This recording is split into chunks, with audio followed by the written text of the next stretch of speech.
Hello, and thank you for being with us. We'll start with a recording.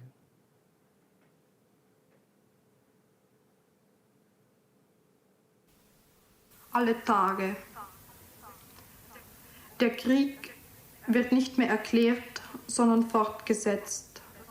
Das Unerhörte ist alltäglich geworden. Der Held bleibt den Kämpfen fern, der Schwache ist in die Feuerzonen gerückt.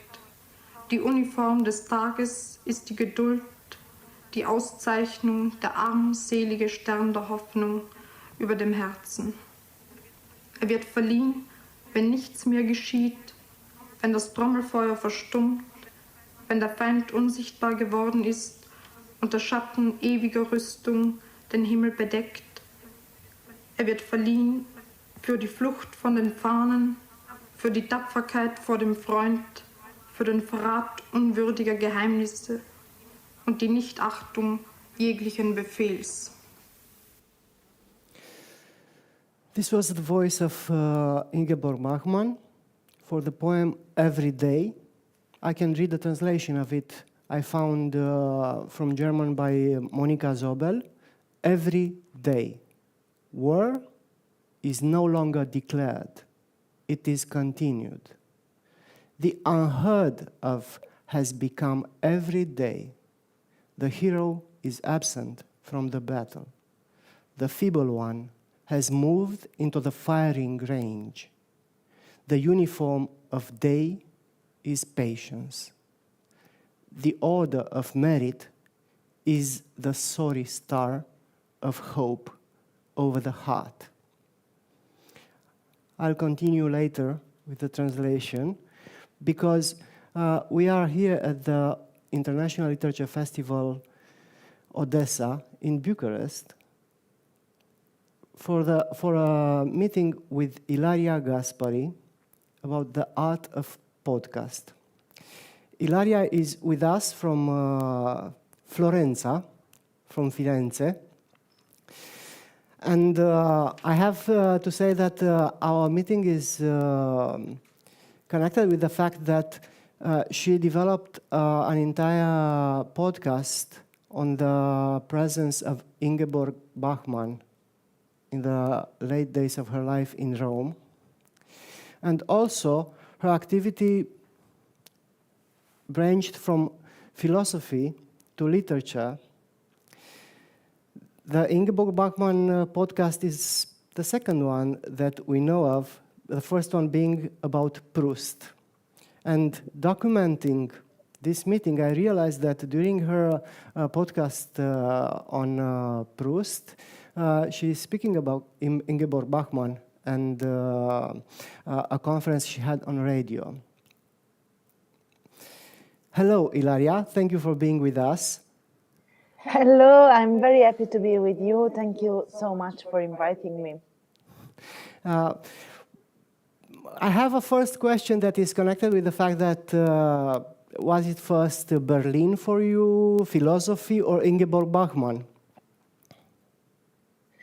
Yes, it was all connected because Ingeborg Bachmann studied philosophy as well, and I found always a profound affinity with this figure and and the construction of her thoughts and her art. And as I was studying philosophy in Pisa, as I was at university, I read some of her poems, and I was struck by the precision, the details that she can develop into a metaphor that gives a complete new meaning to some things of our everyday life. This poem that you just read is an example, but there are many, many other examples. And when I found this link, and then I was asked by an Italian publisher to write a literary guide of Berlin, I told myself, I think I must rediscover Ingeborg Bachmann in Berlin, because I knew she had lived for a few years in Berlin, and there were not the happy years of her life. She was much happier in Rome. We can see her. I selected this among other pictures of her in Rome. Here is in Piazza di Spagna, the Spanish Treppe. and it's very. I think it's a very beautiful photo that conveys her, her attitude, almost royal attitude, as she walks down the steps. And there's this guy that looks at her just the way we would. And well, that in Rome was I think the happiest part of her life. And when I did an interview with her brother, Heinz, he confirmed to me that she was much happier in those years that she spent in Italy. But in Berlin, she spent like 2 years like at the center of her artistic development. There were the years where she switched from poems, from poetry to prose, and her research changed. And so, since I have loved Berlin when I have been there many times for my studies during university, I wanted to rediscover the city through her eyes, and that connected me very much with her figure, and that's why I decided to do this podcast, which was a very crazy idea, but I had already done a crazy podcast about Proust, which was very it's something very engaging, and it's an activity that conveys a lot of study and interviews and passion. It needs a lot of passion, and I had already had the idea of working on Bachmann when as you said, when I worked on her text about Proust, which were texts that were in their way some podcasts, because she worked with the radio, with the German radio, and she wrote some essays about writers and philosophers that she loved. There's one about Wittgenstein, there's one about Musil, and there's one about Proust, and they were read at the radio. So like some podcast ante litteram, and that as well was, another hint that I should engage myself in this enterprise, and I did. Do you remember a certain moment that you can recall that made you choose Bachmann?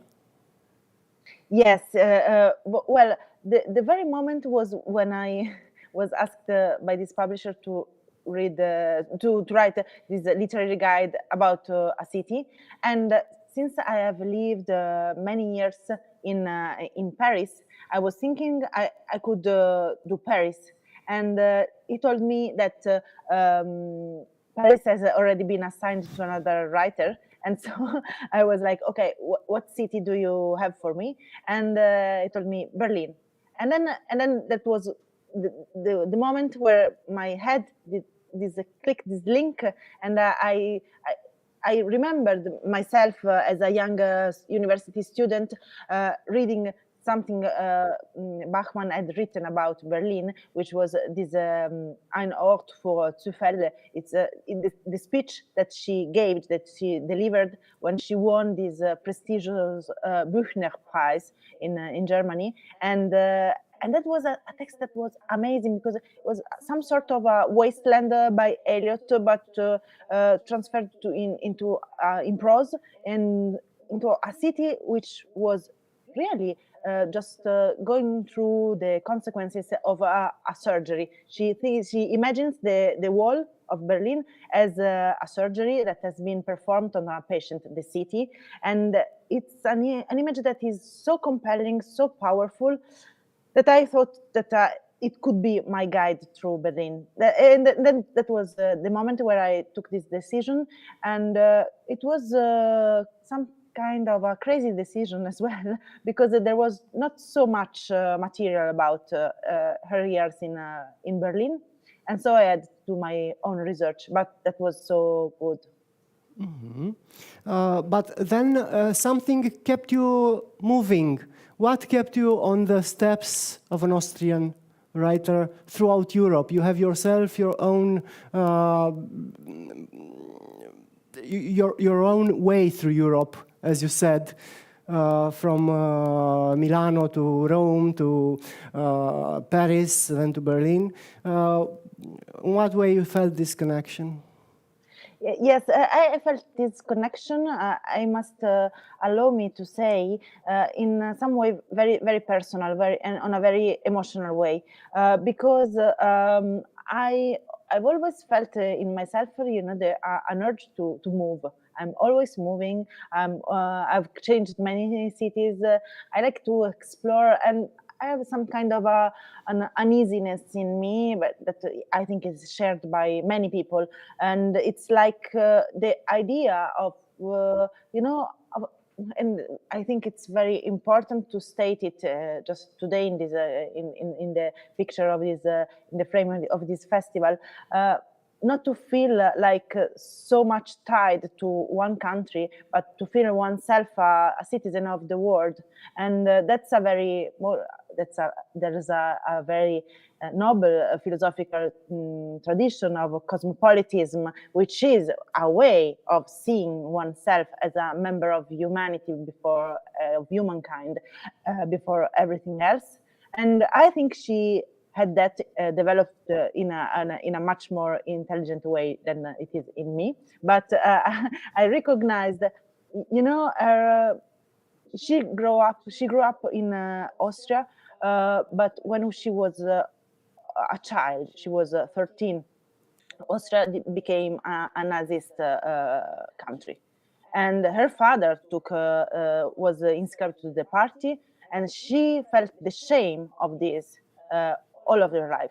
She wrote some beautiful short stories in the 30er Jahre about this, about the betrayal of her country and about the shame of this adhesion to Nazism, National Socialism. And so when she grew up, and she grew up through a love story that she had when she was very young. She was still in high school with a soldier of the English army, which was a Jew from Austria that had escaped to England and came back with the English army, James Amish, and she loved him. And she was, pointed out in the town like she was some kind of a traitor, because she loved somebody who was in the English army. And she was like very proud of this love. And I think it was something that compelled her just in the future, pursuing her studies. She started in Vienna, but then she went away and she looked for a country without borders. And she tried to do this also with the language. And so it was not only an existential matter, but also an artistic and intellectual matter. And that was very important for her. And I was fascinated by that. This idea to be an I don't know if you use the word in English, apolide for choice, to choose to have more than a country, and to choose that is not the blood that links to a country, but that is, your choice and your idea of living. And that's how she chose Rome, and she has been there for almost 20 years.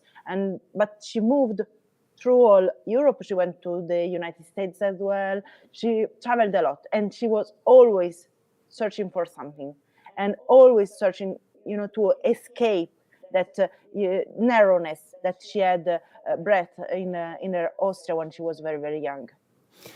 Thank you. At this point, I have to ask our friends from Goethe-Institut for a microphone, because we are at Goethe-Institut in Bucharest, but we also have guests from Austrian Cultural Institute that have questions for you. Can I have a...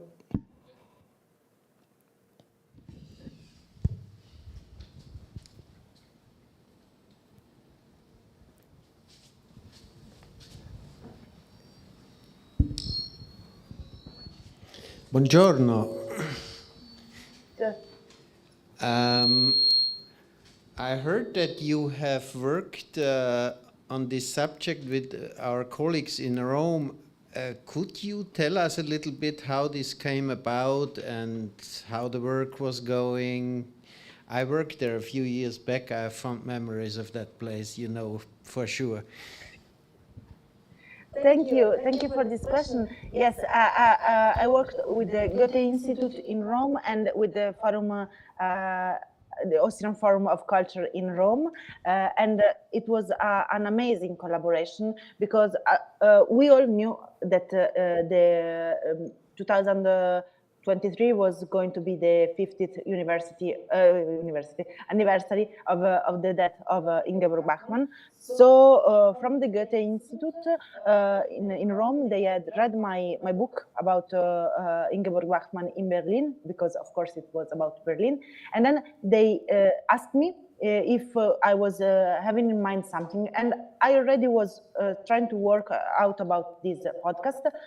And so they asked me if I would like to have this collaboration of Goethe and Forum and Austrian Forum and the record home publishing house that does that develops the podcast. So we were all together doing this, and they were so nice to help me, because they gave me contacts with people that have met her in her life, because this was one of the things that I wanted to put in the podcast.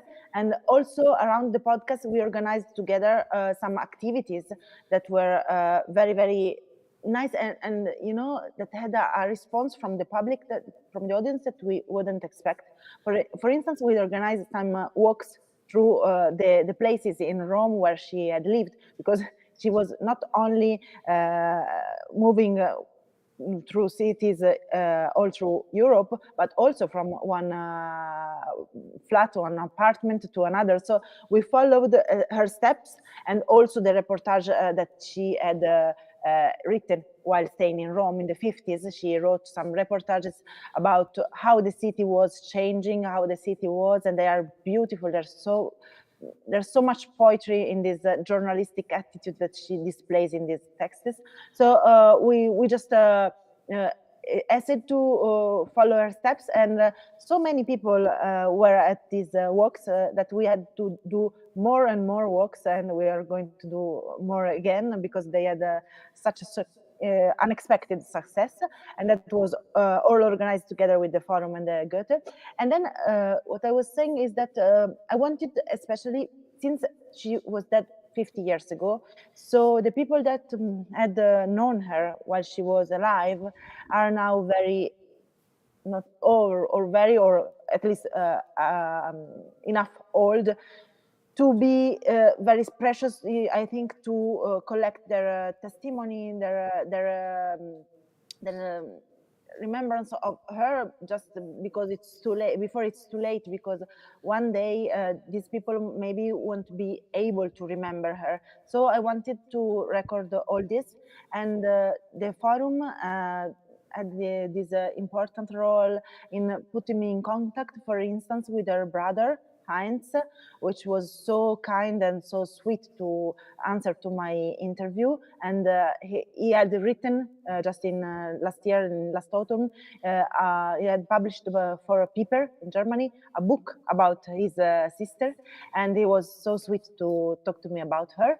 And also Moshe Khan, this German translator that lived in Rome for many, many years, he was also very, very sweet. He was hosted at the German Academy in Rome, Villa Massimo, and he answered my questions, and he told me a lot about her. And it was, I think, those two interviews were so moving for me, but for everybody that loves her work, because they gave an insight on the person. And I think it's very, very moving also because she died so suddenly and so young. And so that gives a sense of continuity with her works. And and that was all thanks to the Forum. And then they organized also a seminar to remember her to commemorate her at the Forum. And that was beautiful. It was like a whole day of scholars from Austria, from Germany as well, from Italy, that were just doing exposing their studies about her. And I went just as a guest, just to listen to. But that was more or less my collaboration. It was very, very important. I couldn't have done the podcast with this richness of testimony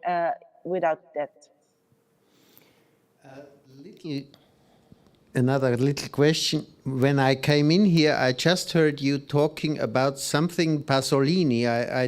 I came too late to see what it was about. My question is, did you find in your research if there ever was any kind of contact between Bachmann and Pasolini, or any sort of relation or whatever? That's an interesting question. Yes, we were talking with Razvan about his interest in Pasolini and the opening of Pasolini analysis of the society to other countries in Europe. So I didn't find anything like of a strict connection between the two. She had many relationships with the other Italian intellectuals, but about Pasolini, I didn't found much. So that's something I can try to review if I found something, but I don't think they knew each other, even though they were both in Rome, and even though Pasolini has an important presence on the newspapers, and she was collaborating with the German newspapers. So maybe I think they must have crossed paths, but I don't think they were in a real contact. There were other important Italian intellectuals, for example, Giorgio Agamben, Ginevra Bompiani, which was his wife back at the time, and that I interviewed for my podcast, that were in a strict contact with her. But and then there were also Roberto Calasso, Fleur Yeghi, and people from this publishing house, Adelphi, that became her publishing house in Italy, and also Inge Feltrinelli, which is from another important publishing house in Italy.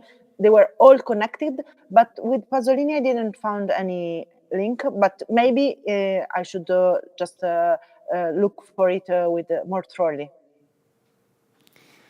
Uli, please. Yes, hello, Ilaria. This is Uli Schreiber. Glad to see you. And I have a question. I think the headline of this event is the art of podcast, and we will start. We will do other events on this theme. And do you think, or do you have principles how you build the podcast, and what is very important for you to realize it? Oh, thank you. Thank you for the invitation, first of all, and thank you for this important question. I think I've only made 2 podcasts, and on a genre that is not very spread, at least in Italian podcasting, because in Italy we have many podcasts, but there are not so many about writers, about culture intended in this way that I tried to convey, like about one single writer as I did. So I think it might be valuable for someone that these principles might be valuable for someone that is crazy enough to do something the way I chose to do it, because I think it's easier to do. It's easier, not easier, but I think it's more rewarding, but maybe to do a podcast about a larger theme. I chose to narrow it to one person, to one work. So that's something that we can discuss about. But it was my idea to try to use the new media to talk about something as as eternal, like writing. So I just say this because maybe it's some principles that are not so valuable for someone else, but that's interesting also to see different points of views. I think that the first thing I had to bear in mind, it was that I wanted it to be not only not a idiosyncratic work. I wanted to use my own taste and my own sensibility about the writing of that author, but also to share it. So something that was very important for me was the interviewing part.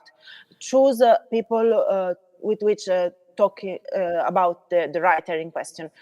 As when it came to Proust, of course, there were people that had met him in person who were a long time dead, but there were some scholars that had helped, building the myth of Proust. And then I was lucky enough, and then back then as well, l'Institut Français helped me to contact them, and then I was a bit afraid. I was a bit shy asking to big scholars of Proust to be interviewed by me, but I was happy I dared to do it because they accepted, and so I could gather testimonies about something that was irrepeatable, something that had happened once, that Proust was not such a classic and then he became a classic. So Antoine Compagnon, for instance, told me about him reading Proust in the Livre de Poche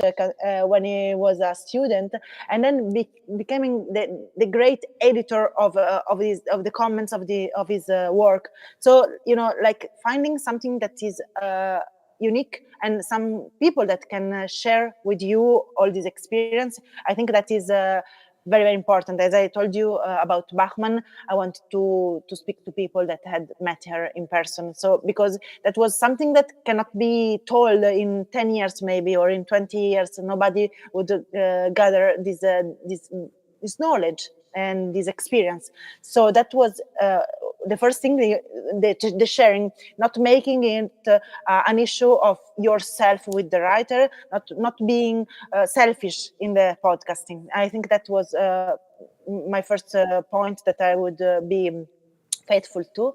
And the other, I think, was trying to, because I've written essays about writers, about philosophers, and I love writing essays for people to read them. But when you do a podcast, you have to listen to the text in a different way. You have to put it in your mind, to gather it in your mind, that it is something that will accompany people with your voice, which I hate my voice. That's another point, but I just had to. Many people hate their voices, and me too. And so that was a difficult point, to be aware that you have to, not care about these also selfish things that that put you in the contact with your image, and go. Afterwards, after that, you go beyond that, and you find out that you can find a music in the text that you choose. And so that was also something that was very important, to choose the text, to comment, to quote in the podcast, and to be always starting from the text, and then going through your sensibility and the construction of a tale. And that was the third thing that I think was important, constructing a tale about someone. So just seeing them, just imagining them, just as when you write a novel, but in a way that can accompany people that maybe don't know very well that particular writer. Maybe they have heard of them, maybe they've read something in anthologies at school, but just if you construct that as a story, as a tale, people are going to be compelled to discover more. And maybe when you choose the right bits, the right quotes from their works, people are going to have feel like they want to read them for themselves, those works. And that's for me the best success of a cultural podcast. I don't know if these are my rules. It's very, I don't know, it's very relative, but for me they were quite important, because what I wanted to do was making people feel like, oh, maybe I could read La Recherche. And many people did, and they wrote to me. When I heard your podcast afterwards, I was curious, and then I became eager to read it. And that for me was, very, very important.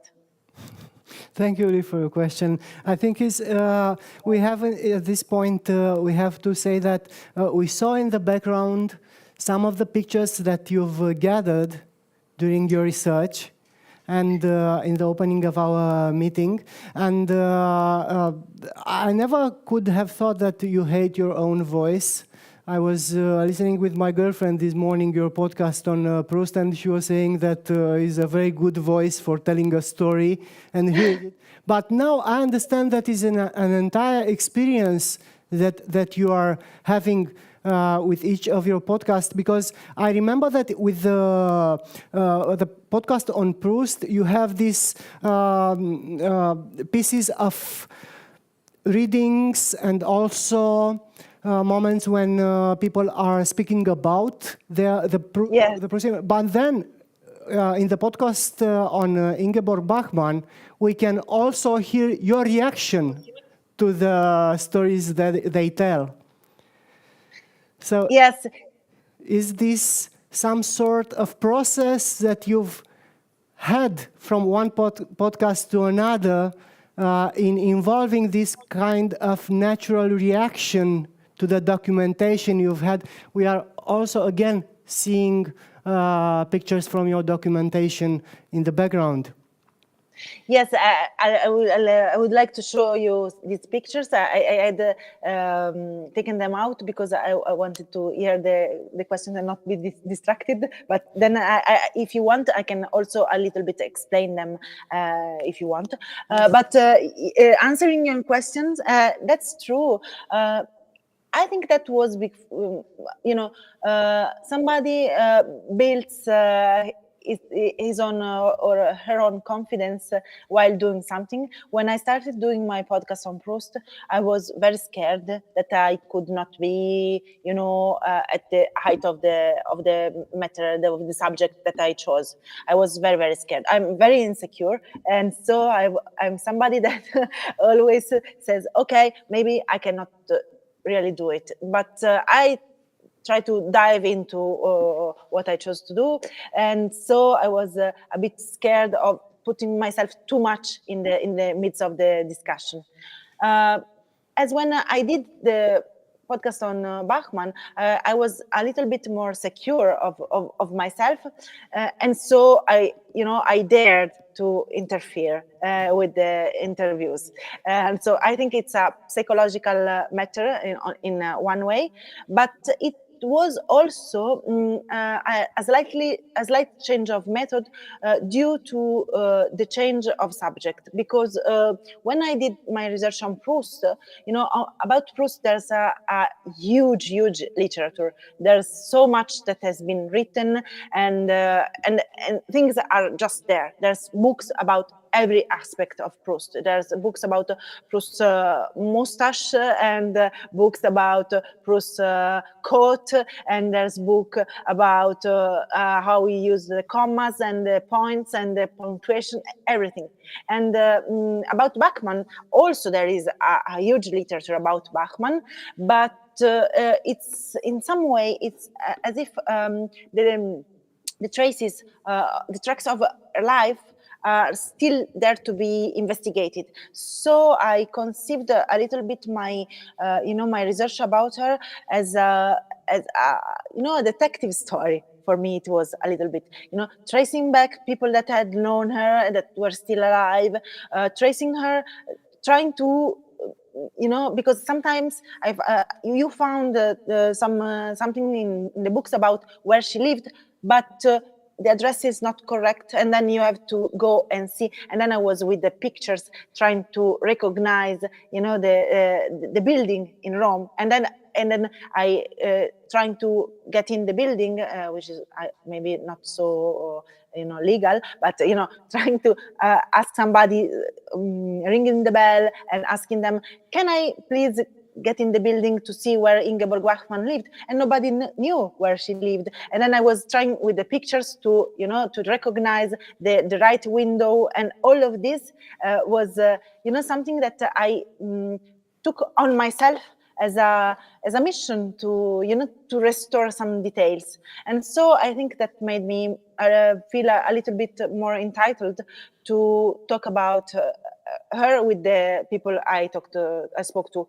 And the third thing, which is I think the most sweet thing about this research, is that since I was able to speak with people that had met her in person, that loved her in person, that created some kind of a very, very weird but very, very deep link to these people.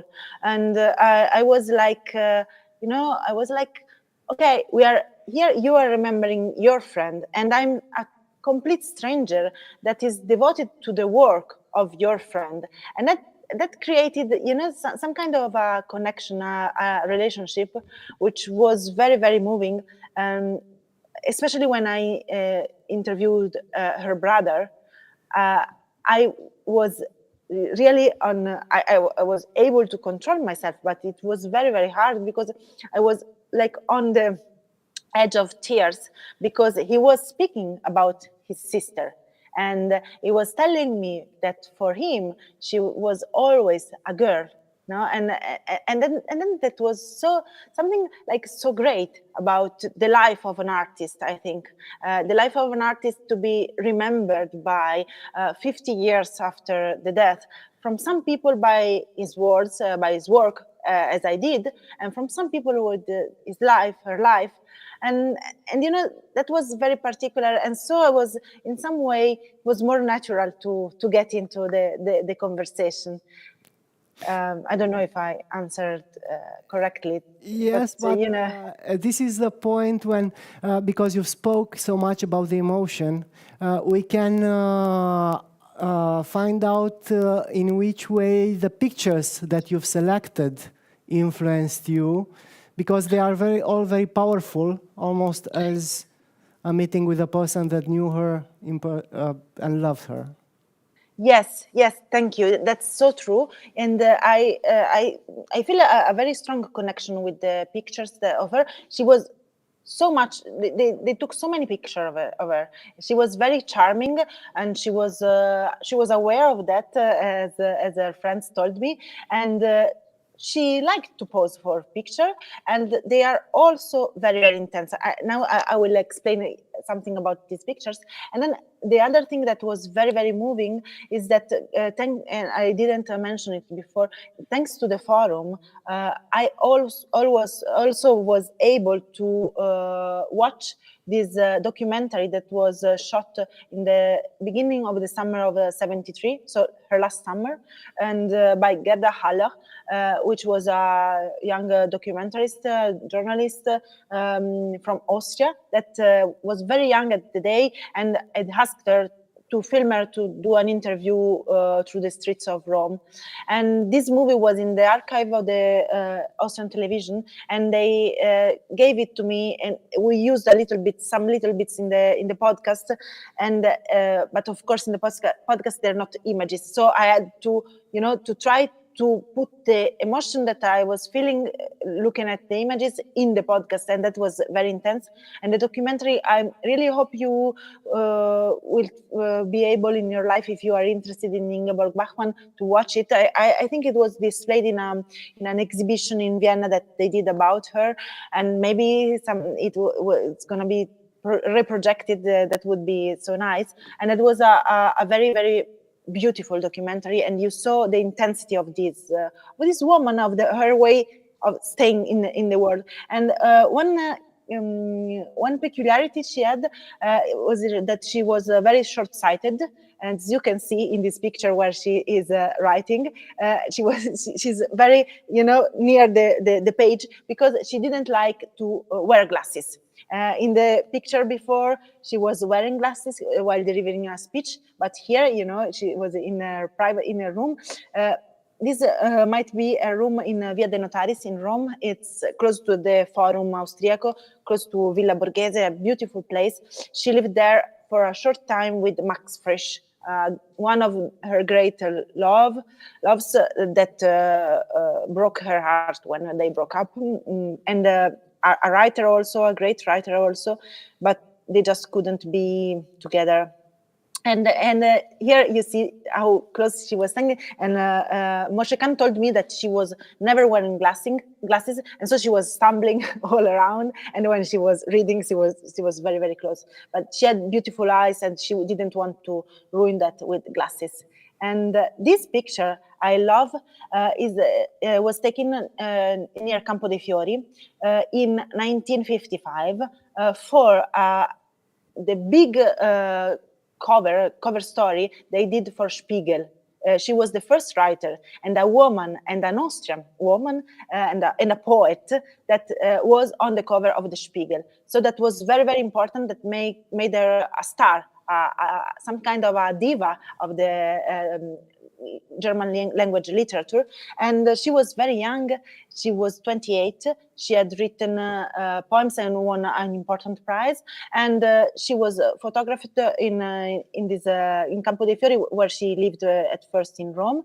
She had just moved to Italy. And see, here she's very young, very intense. And these are pictures from the series which is taken the one that went on the cover. They were not chosen for the cover, but I found them so beautiful. And here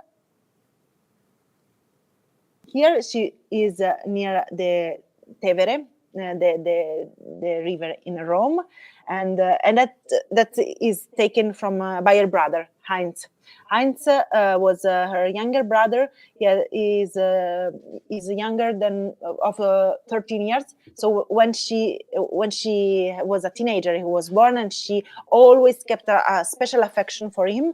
He even told me that she paid for his studies. He became a geologist, and they were very, very close all her life. And here, and they looked very similar. And he told me that people were stopping him in the street and asking him if he was the brother of Bachmann. And here he came to visit her in Rome in must have been 1962, and he took so many pictures of her, and he told me that he was amazed because so many pictures were good. They were very good, and they were used for covers of books sometimes, because they were so good. And this is a famous picture of her smoking and laughing, and she has this beautiful smile. And Moshe Khan told me that she was very proud of her eyes, so no glasses, and of her teeth. And so she was always very fond of finding the right dentist, because she smoked a lot. She smoked, and at the end of her life, she was smoking, Moshe Khan told me, almost 100 cigarettes a day. So she was very, very much smoking, and taking pills to sleep, because she was so excited by the cigarettes. That was after her breakup with Max Frisch, and after a very aggressive psychiatric cure they gave her in Zurich, that might have been somehow responsible for her addiction to calming pills. And but she was apparently a very ironic. She had a great sense of humor, and this you can find also in her books. Especially in the novels that are very, very intense, but they have this levity, this humor that is very, very strong. But also in poems, you can see that. You can see that she had a great humor, and in her letters as well, you can see that. And then I will show you. This picture was taken by Garibaldi Schwarze, which is a photographer of movies, of movie sets, and I love this picture. I think this must be someplace near the Piazza di Spagna that I showed you before. And you see, she's outside a bar. This lady is inside the bar. She's outside the glass, and apparently she. All her friends told me that she absolutely loved because in Rome, every area of the city, every neighborhood is almost like a village. And back then, in the 60s, when she lived in this place, Via Bocca di Leone, where there is an inscription that to remember her, just now hanged on the wall, because it was the apartment where she spent most of her time in Rome. Apparently back then it was so much more a village life in the neighborhoods of Rome, and she absolutely loved it. She loved to go to the market, to talk to people. She was very, very friendly, and she found, some of her friends told me that since she was very troubled by her own sensitivity, she found something of an anchorage in reality, in doing like everyday things. So these pictures, I like it very much for this reason.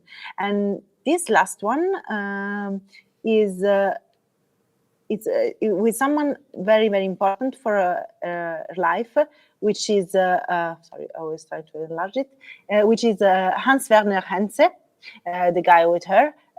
He was a composer, a great German composer, and they met when they were very, very young. They were born the same year, 1926, and they met, and it was him that convinced her to go to Italy, because he was staying in Naples and Ischia and was studying the music of those regions in Italy and was composing.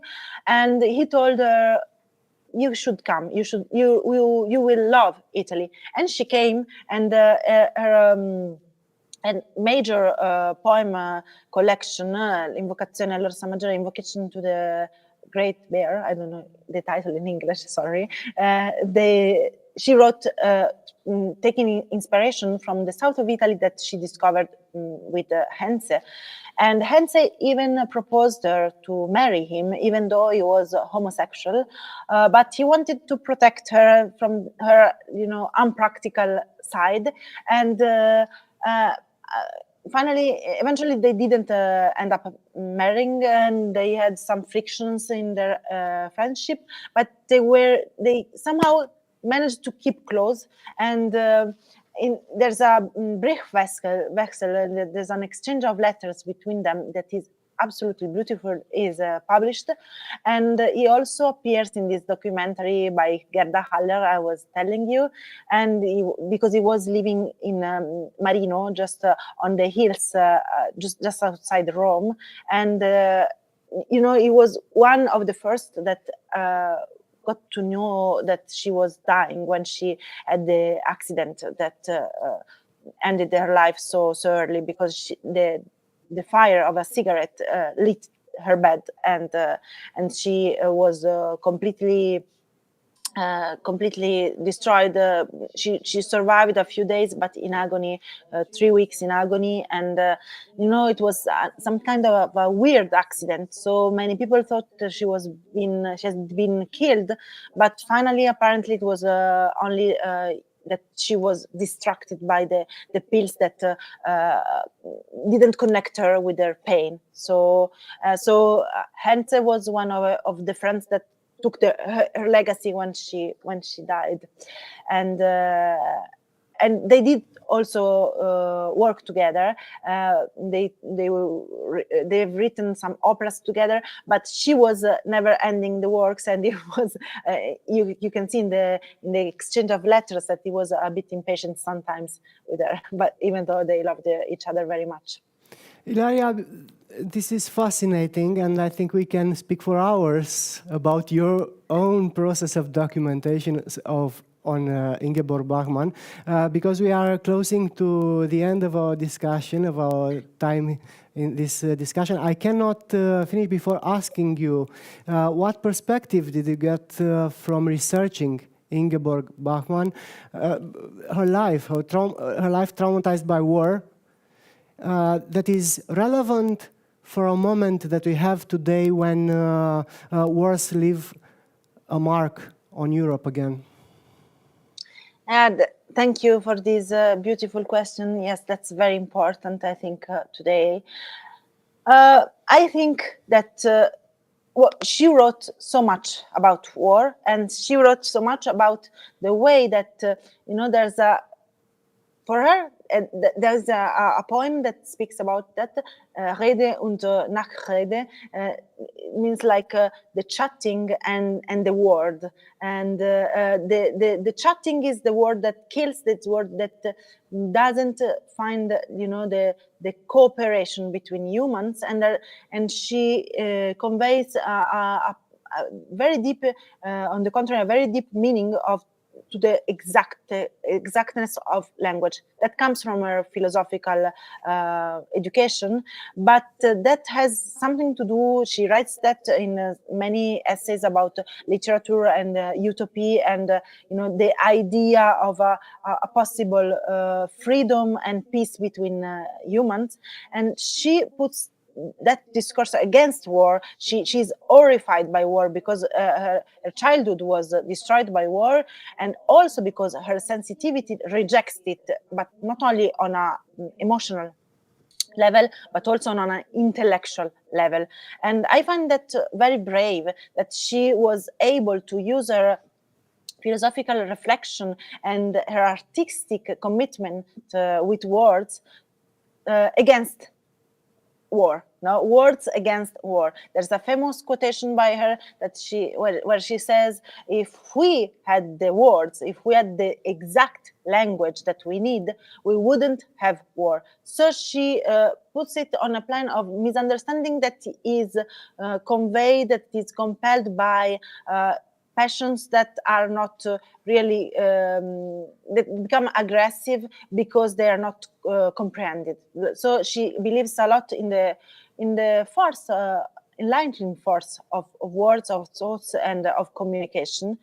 And I think, of course, she's well aware of the interest of politics. She's well aware of what lies beneath the struggle of power that leads to wars.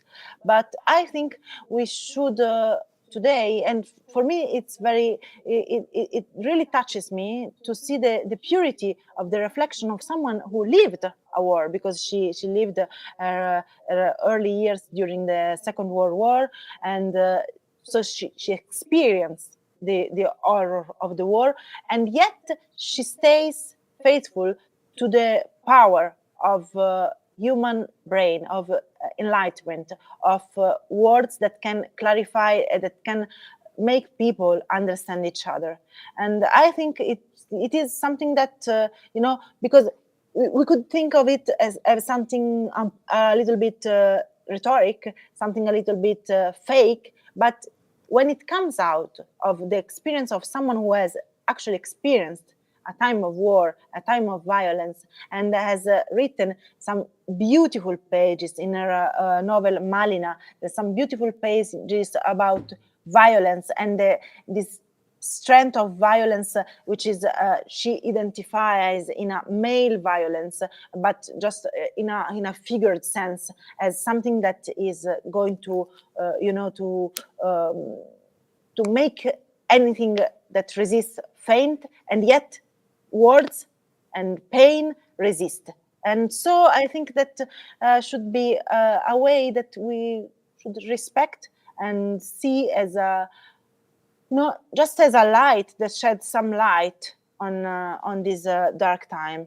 And maybe it's not pragmatically useful today, but maybe to be educated in this vision can help the future generation to get out of it. Thank you, Ilaria, for allowing us a glimpse into the process that transforms a writer from a figure that we usually close in a bottle and we look at it as an aesthetic object, to a person that we have a relationship, a personal relationship. We love them through their writing, and discovering all these details from their lives in a way that you show us that a podcast can serve. And I don't want to end our meeting before reading the whole translation of the Ingeborg Bachmann poem Every Day, and then maybe again, Alexandra, if we can hear in the end the original recording with the voice of Ingeborg Bachmann. So the poem Every Day by Ingeborg Bachmann. War is no longer declared, it is continued. The unheard of has become every day. The hero is absent from the battle. The feeble one has moved into the firing range. The uniform of day is patience. The order of merit is the sorry star of hope over the heart. It is awarded when nothing comes to pass, when the bombardment is hushed, when the enemy has become invisible. and the shadow of eternal armament covers the sky. It is awarded for the flight from flag, for the boasting before a friend, for the betrayal of shameful secrets, and the contempt of every command. Alle Tage. Der Krieg wird nicht mehr erklärt, sondern fortgesetzt. Das Unerhörte ist alltäglich geworden. Der Held bleibt den Kämpfen fern, der Schwache ist in die Feuerzonen gerückt. Die Uniform des Tages ist die Geduld, die Auszeichnung, der armselige Stern der Hoffnung über dem Herzen. Er wird verliehen, wenn nichts mehr geschieht, wenn das Trommelfeuer verstummt, wenn der Feind unsichtbar geworden ist und der Schatten ewiger Rüstung den Himmel bedeckt. Er wird verliehen für die Flucht von den Fahnen, für die Tapferkeit vor dem Freund, für den Verrat unwürdiger Geheimnisse und die Nichtachtung jeglichen Befehls. Thank you.